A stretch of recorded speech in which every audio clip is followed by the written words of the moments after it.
En vísperas de la Nochebuena de 1975, la localidad de Monte Chingolo se convierte en el escenario de una dura batalla. Más de 60 miembros del Ejército Revolucionario del Pueblo, la organización guerrillera más activa del país, intentan ingresar a sangre y fuego al batallón de arsenales Domingo Viejo Bueno. El combate es sin tregua. Desde todos los rincones del batallón, las tropas del ejército repelen el ataque con una ferocidad implacable. Al finalizar el enfrentamiento, efectivos militares recorren las zonas aledañas buscando guerrilleros heridos para rematarlos. Los jefes del ERP atribuyen el fracaso de la operación al accionar de un infiltrado que desde días antes del ataque venía suministrando información a los servicios de inteligencia del ejército.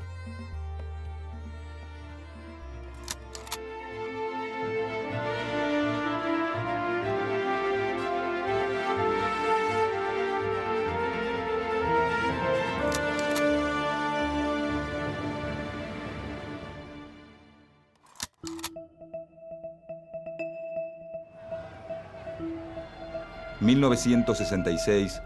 marca el inicio de una década asignada por la violencia política en Argentina. Ese año llega al poder un nuevo gobierno militar, presidido por el general Juan Carlos Onganía.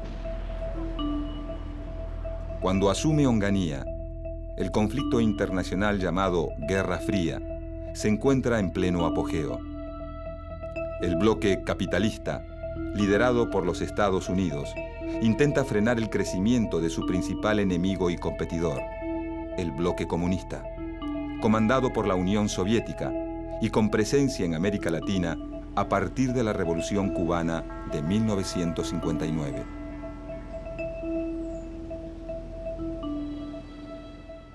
Una de las primeras medidas que toma el presidente Onganía es la puesta en marcha de la Doctrina de Seguridad Nacional, una estrategia trazada por el gobierno de Estados Unidos que aumenta la participación de Argentina en la Guerra Fría.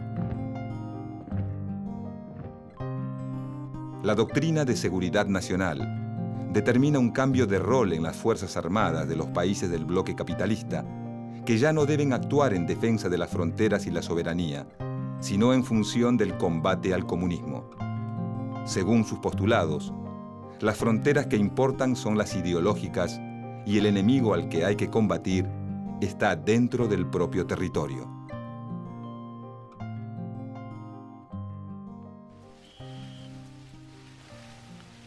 Desde 1963 a 1966, el Pentágono ha entrenado en sus centros especiales de Panamá a 18.000 militares latinoamericanos.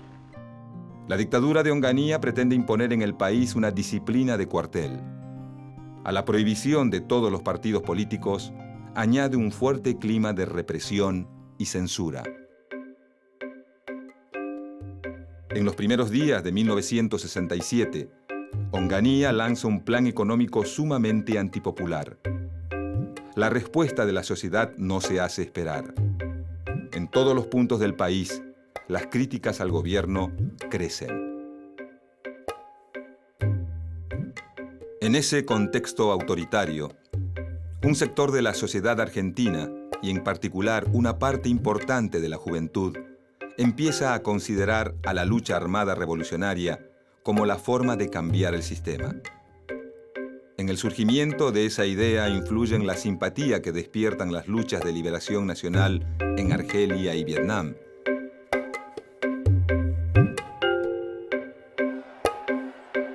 Las revueltas estudiantiles de París y México.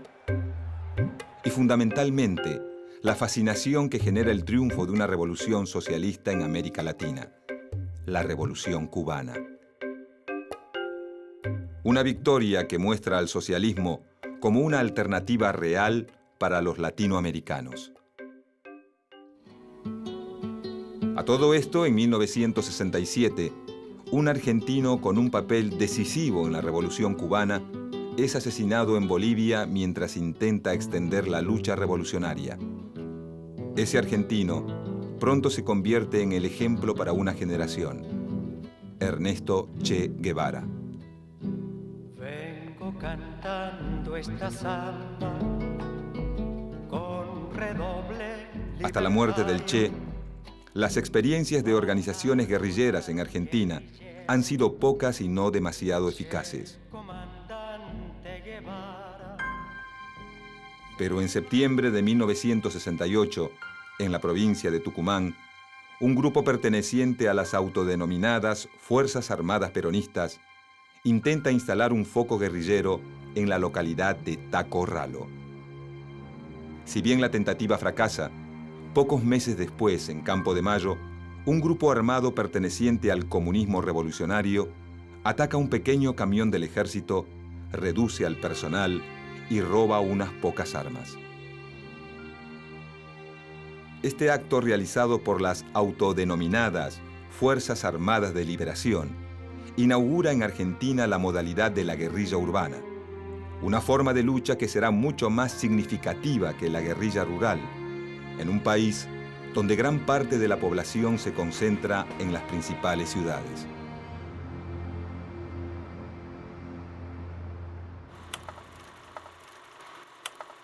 Llegado mayo de 1969, la situación del gobierno militar se complica.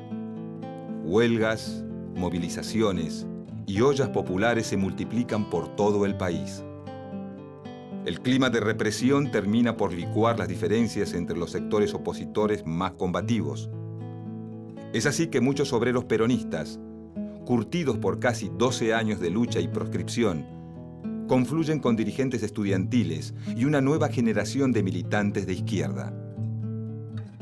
A esta nueva avanzada opositora, pronto se suma el movimiento de sacerdotes para el tercer mundo, corriente de la Iglesia Católica que impulsa a muchos jóvenes cristianos a tomar el camino de la revolución. En los últimos días de mayo de 1969, la paciencia de la población ante los excesos de la dictadura se acaba. Un levantamiento popular bautizado como el Cordobazo hace temblar al gobierno de Onganía. A partir del Cordobazo, la movilización popular se instala como un método de lucha efectivo. Al mismo tiempo, la violencia revolucionaria comienza a ser vista como una opción por muchos sectores de la sociedad. En poco tiempo, a las organizaciones armadas que ya existen en el país, como las Fuerzas Armadas Peronistas y las Fuerzas Armadas de Liberación, se suman las Fuerzas Armadas Revolucionarias, agrupación de orientación marxista nacida de la experiencia de un grupo insurgente creado en Bolivia por el Che Guevara. Para principios de 1970, los actos de la guerrilla argentina se convierten en noticia cotidiana. Juan Domingo Perón, desde su exilio en Madrid, envía una carta a los dirigentes de las Fuerzas Armadas Peronistas en la que avala la violencia de sus acciones. Como ustedes bien saben, el momento es para la lucha, no para la dialéctica política. Porque la dictadura que azota a la patria no ha de ceder en su violencia, sino ante una violencia mayor.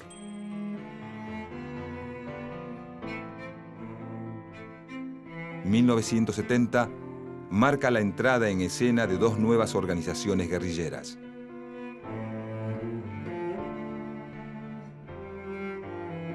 En el mes de mayo, una célula armada de origen desconocido secuestra y posteriormente ejecuta al expresidente de facto Pedro Eugenio Aramburu, figura emblemática del antiperonismo.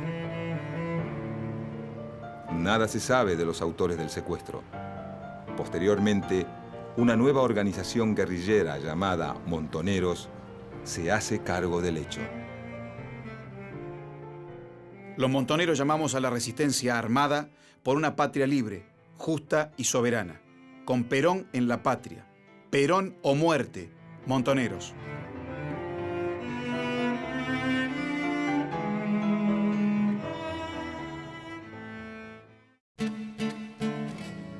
El mismo mes de la aparición de Montoneros, Durante un congreso de un pequeño partido de orientación marxista, el Partido Revolucionario de los Trabajadores, se conforma una nueva organización guerrillera, el Ejército Revolucionario del Pueblo, ERP.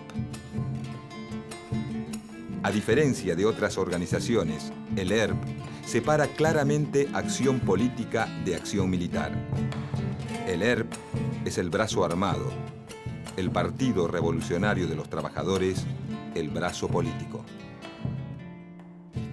Bajo la conducción del joven economista santiagueño Mario Roberto Santucho, el ERP pronto se convierte en la organización guerrillera más activa del país, con presencia importante en las provincias de Córdoba, Santa Fe y Tucumán.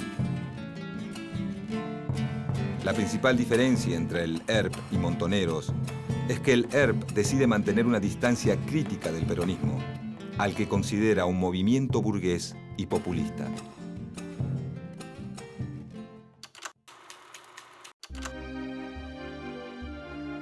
En marzo de 1971, en la provincia de Córdoba, un nuevo levantamiento popular bautizado el Viborazo provoca la caída de Roberto Marcelo Levingston, el sucesor de Onganía, y obliga a hacerse cargo del poder al verdadero hombre fuerte del ejército, el teniente general Alejandro Agustín Lanusse. Asediado por la creciente ofensiva guerrillera, Lanusse no tarda en comprender que el regreso de Perón al país es inevitable, por lo que intenta llegar a un acuerdo con el viejo líder, que incluye el fin de la proscripción del peronismo y un llamado a elecciones para 1973. Perón, que desconfía de las intenciones de Lanusse, sigue alentando las acciones de la guerrilla peronista, sabiendo que la agitación interna le da más margen de maniobra política.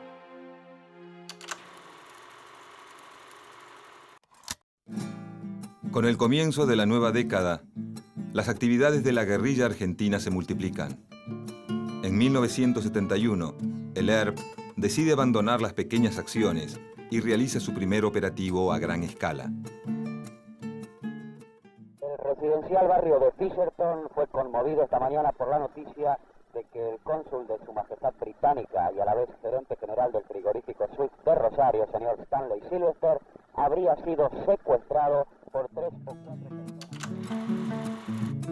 Como condición para liberar al cónsul británico, los integrantes del ERP exigen el reparto de alimentos en los barrios pobres de la ciudad y la publicación de una proclama revolucionaria en los medios.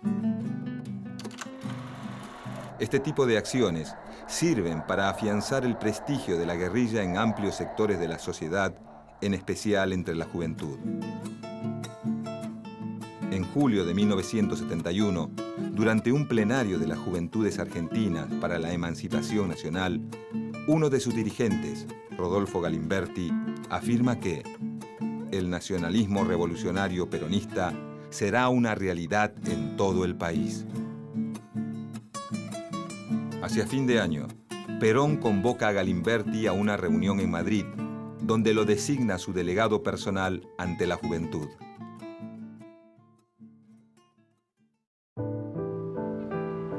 Para 1972, las actividades de la guerrilla argentina consisten principalmente en el ataque a policías y militares, y las organizaciones buscan financiarse mediante el secuestro extorsivo de empresarios por los que se piden cuantiosos rescates.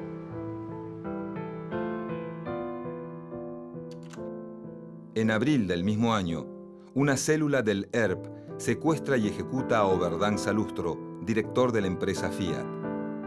El mismo día de la muerte de Salustro, en la ciudad de Rosario, un comando conjunto del ERP y las Fuerzas Armadas Revolucionarias asesina al general Juan Carlos Sánchez, comandante del Segundo Cuerpo de Ejército.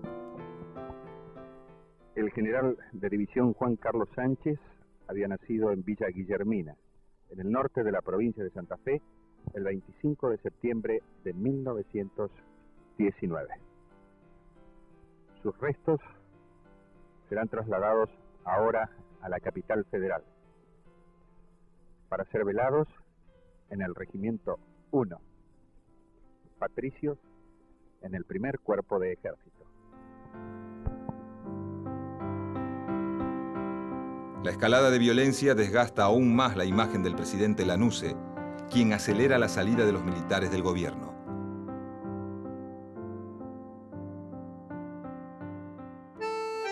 Durante la etapa final de la dictadura, se genera un intenso debate dentro de las organizaciones armadas. Como resultado, Montoneros decide subordinarse a la conducción estratégica de Perón, buscando construir un espacio político dentro de su partido. A este efecto, comienzan a tejer relaciones con otras organizaciones juveniles, y en especial con la Juventud Peronista, conducida políticamente por Rodolfo Galimberti.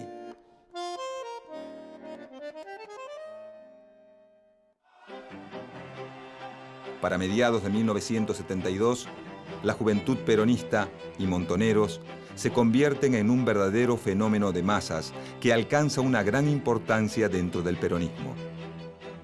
En pleno estado de fervor militante, las organizaciones armadas reciben una dura noticia.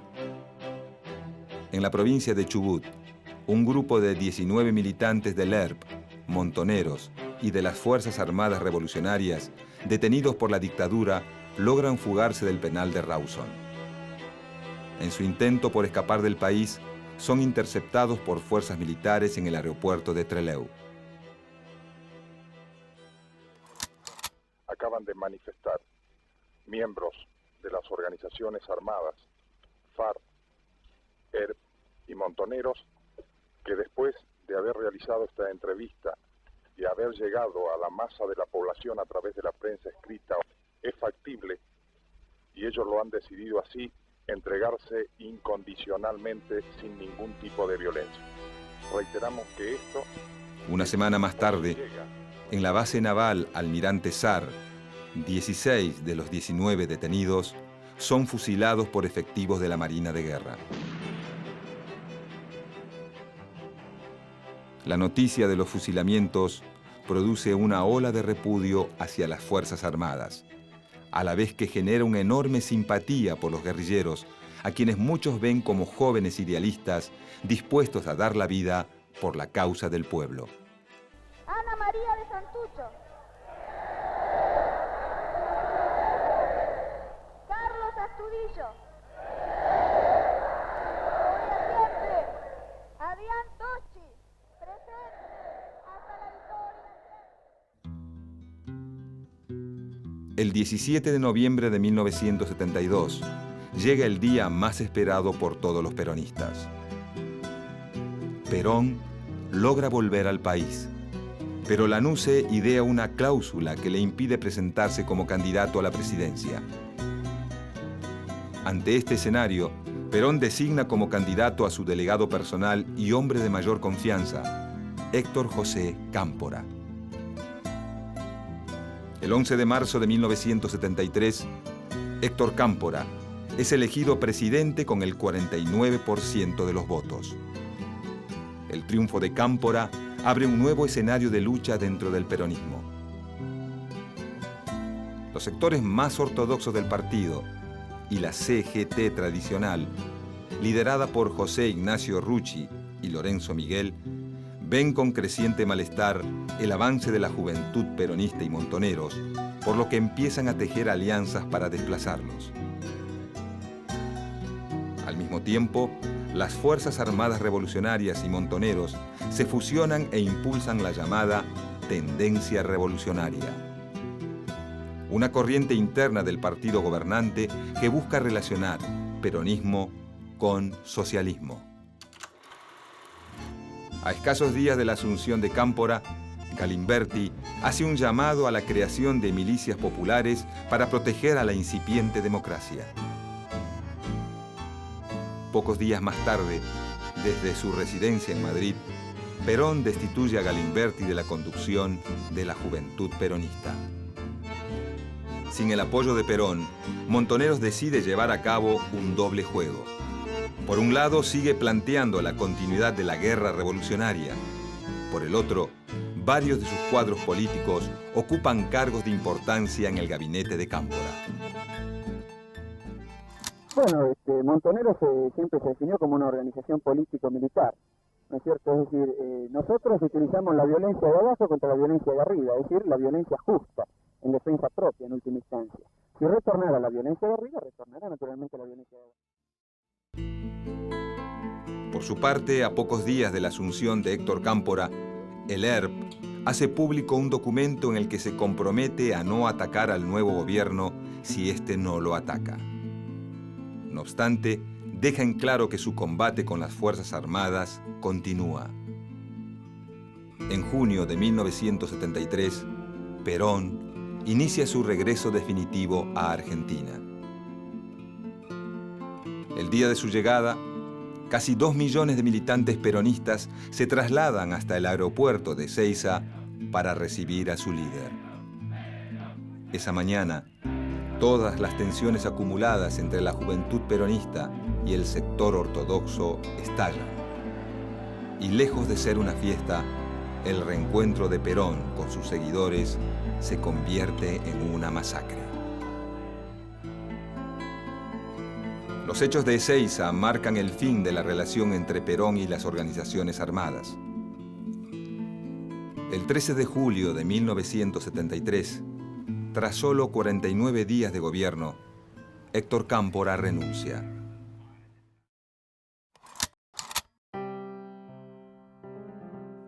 Pocas horas más tarde, el presidente provisional hace un llamado urgente a elecciones. Finalmente, luego de 18 años de exilio y proscripción, Juan Domingo Perón es de nuevo candidato a presidente. Semanas antes de las elecciones, el ERP protagoniza un hecho que sacude a la opinión pública. En el barrio porteño de Parque Patricios, una célula guerrillera intenta copar el comando de sanidad del ejército.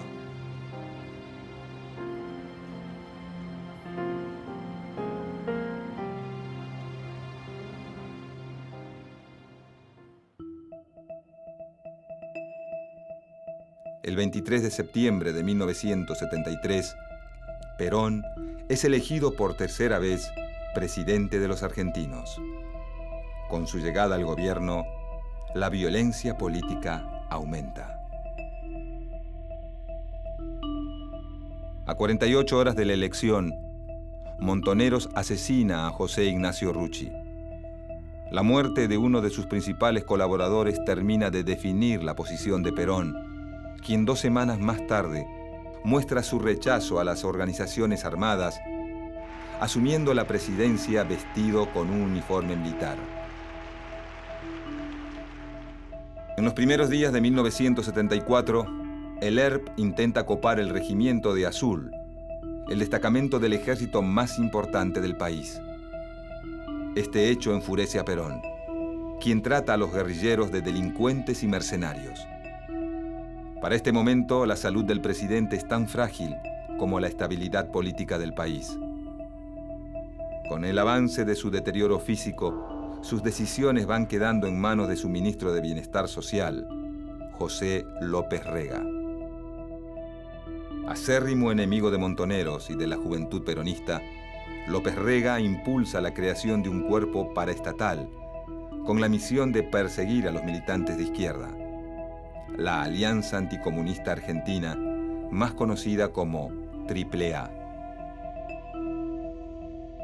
Mientras las bandas armadas de la AAA inician un feroz accionar represivo, la ruptura entre Perón y la juventud peronista se oficializa. El 1 de mayo de 1974, el presidente, desde el balcón de Casa Rosada, los expulsa del movimiento. 2 meses más tarde, Perón muere. Si bien su esposa Isabel lo sucede en el gobierno, todo el poder queda en manos de López Rega. En los próximos meses, los asesinatos cometidos por la AAA se intensifican. Con López Rega en el poder, la derecha peronista maneja los hilos del gobierno. Ante esta situación, el ERP endurece su postura. En la provincia de Tucumán, una de sus brigadas toma el pueblo de Acheral, donde establece su propio campamento militar. De forma simultánea, Montoneros decide abandonar la lucha política para asumirse íntegramente como agrupación militar. En una conferencia de prensa, Mario Firmenich anuncia el pase de la organización a la clandestinidad.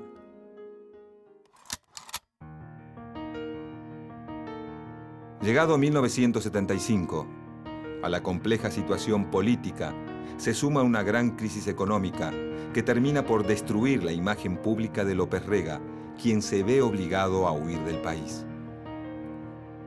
Sobrepasada por la situación, Isabel Perón decide tomar licencia de sus funciones, dejando el gobierno en manos de Ítalo Luder, presidente del Senado. Las Fuerzas Armadas aprovechan el momento para pedir carta blanca en el combate contra la guerrilla. En medio de las presiones, Montoneros asalta el Regimiento 29 de Infantería de Formosa. En el durísimo enfrentamiento mueren 13 miembros del ejército, en su mayoría soldados conscriptos. Al día siguiente, Luder da a conocer una serie de decretos, en los que autoriza a las Fuerzas Armadas, textualmente, a aniquilar el accionar de la subversión. Para principios de 1976, la guerrilla argentina está militarmente derrotada. El fracaso de su ataque al batallón de Monte Chingolo significa un duro golpe para el ERP, que pierde en la operación a sus cuadros más entrenados.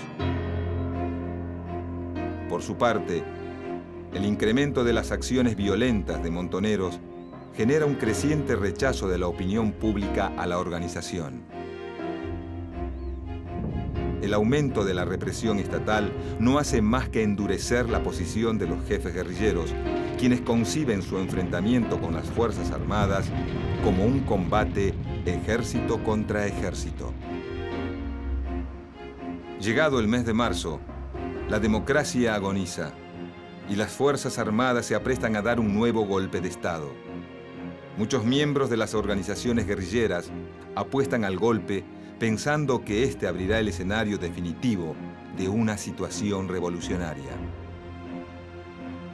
Pero esta situación revolucionaria nunca se produce. En cambio, las Fuerzas Armadas inauguran una etapa de terrorismo de Estado que establece en el país una brutal maquinaria represiva destinada a la persecución, la tortura y la desaparición de personas.